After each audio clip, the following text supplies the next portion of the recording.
ما كنت اخذ نص قرش او قرش اروح اشربها برقه ولا اشربها كذا ولا اشربها كنت احافظ القرش عشان اجمعه لليوم الثاني، فاحط قرش على قرش ونص قرش مع قرش صارت قروش.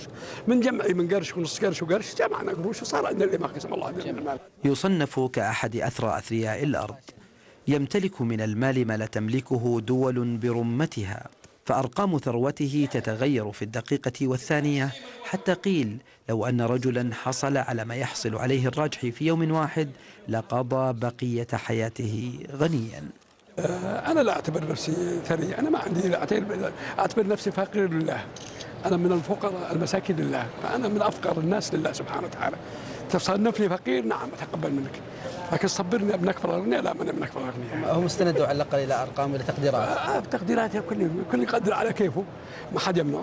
عصبة الأموال المتحدة يدرس فنون جمع المال قرشا قرشا لكل المقربين منه، وأن الإنسان استخلف رب العالمين جل جلاله على المال، فكان ناظرا عليه يتحفظ ويحافظ عليه ويكون حريصا عليه وينميه ويشتغل فيه ويتعب معه ونتيجته لغيره.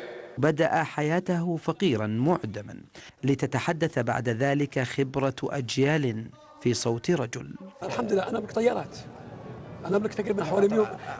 أنا أفقر منك بمراحل وأملك طيارات مثلك. أنا أملك 200 طيارة. ليش ما اشتريت الطيارة؟ بتذكر في السياحية ب 100 ريال الركاب وتاصل، واللي يملك طيارة كاملة ولذا كله طيران 10 ساعات 3 ساعات. هذا كلام اشتهر عنكم، هذا كلام ليس بجديد، لكن الجديد اللي نبحث عنه اليوم لماذا الشيخ سليمان في حياته لم يعني يكون مرفها حتى اليوم؟ أنا مرفه طالما أني الحين مالي رحته ولا أنا أصبحت ما أملك ولا شيء وأنا بنفسي وقف، هذا أكبر رفاهية. الجلوس مع هذا الرجل لدقائق قد يكلفه الكثير من المال، إلا أن تجربته في جمع الثروة على مدى 80 عاما ثم توزيعها في أيام بين أبنائه سر كبير لا يتردد في إسماعه للآخرين. بعد ما وزعت مالي وأعطيت الأولاد حقهم والبنات حقهم والزوج حقهم وطلعت الوقت، أنا أعتقد ما في أسعد مني أحد، وأنا مرتاح وأنا سعيد بالله.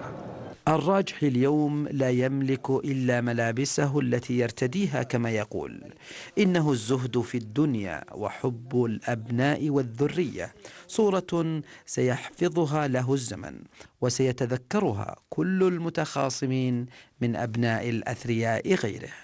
من الرياض، فهد بن جليد لبرنامج MBC في أسبوع.